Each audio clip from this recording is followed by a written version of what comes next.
बातमी मुंबईतल्या मालाड पूर्वमधून आहे. तिकडे दफ्तरी रोड परिसरात जैन समाजाच्या पांढऱ्या पट्टीवरनं पुन्हा एकदा वाद निर्माण झालाय.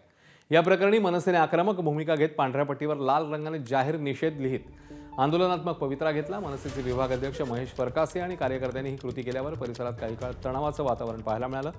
परिस्थिती चिघळू नये यासाठी मुंबई महापालिकेने तातडीने मध्यस्थी केली. बीएमसीच्या कर्मचाऱ्यांनी पांढऱ्या पट्टीवर लिहिलेला लाल रंगातील जाहीर निषेध काळा रंग लावून झाकला. रस्त्यावर बेकायदेशीर प्रकारे अशा पांढऱ्या पट्ट्या करण्यात आल्या तर संबंधितांवर कारवाई करावी अशी मागणी मनसेकडून करण्यात आली.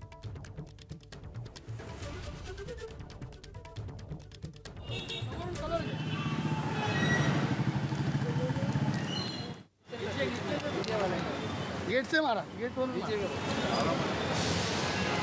महाराष्ट्र नवनिर्माण सेनेचा विजय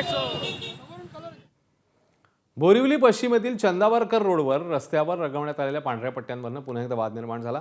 जैन समाजाकडून अपेक्स रुग्णालयाजवळ हे पट्टे रंगवल्याचा आरोप करत मनसेने तीव्र विरोध केला. काही काळ परिसरात तणावाचं वातावरण पाहायला मिळालं आणि नागरिकांची मोठी गर्दी झाली. मनसे कार्यकर्त्यांच्या उपस्थितीत महापालिकेच्या कर्मचाऱ्यांनी पांढऱ्या पट्ट्यांवर काळा रंग फासला. घटनेनंतर परिसरात पोलीस बंदोबस्त वाढवण्यात आला आणि परिस्थिती नियंत्रणात आहे. सार्वजनिक रस्त्यांवर परवानगीशिवाय कोणतेही रंगकाम किंवा चिन्हांकन करू नये अशी प्रशासनाची भूमिका आहे.